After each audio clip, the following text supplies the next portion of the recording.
ஈஸ்வரி, இனியா, கோபி 3 பேருமே உட்காந்து பேசிகிட்டு இருக்காங்க. இனியா தன்னுடைய காலேஜில் ஒரு ஃபெஸ்டிவல் நடக்குது. அந்த ஃபெஸ்டிவலில் கலந்துக்கணும் அப்படின்னா ரூ. 1000 பணம் கட்டணும். அது மட்டும் இல்லாமல் ட்ரெஸ் எடுக்கணும் அப்படிங்கிற மாதிரி தன்னுடைய காலேஜ் ப்ரோக்ராம் பற்றி கோபிக்கிட்ட சொல்லிகிட்டு இருக்காங்க. கோபி எல்லாத்தையும் கேட்டுட்ருக்காரு.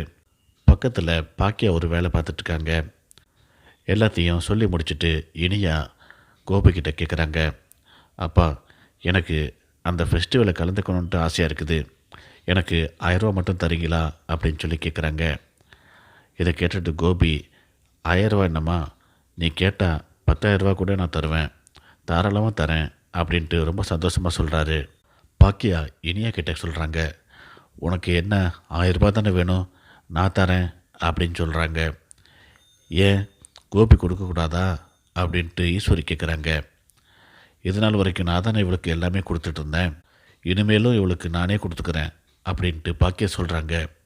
ஏன் கோபி கொடுத்தா என்ன தப்பு அப்படின்ட்டு ஈஸ்வரி கேட்குறாங்க.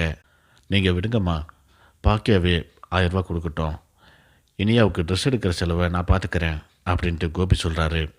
இதை கேட்டு ஈஸ்வரி ரொம்ப சந்தோஷப்படுறாங்க. இந்த சீனை பார்க்கும்போது ஈஸ்வரி மண்டையில் ஓங்கி ஒரு கொட்டு வைக்கணும் போல் நமக்கு தோணும்.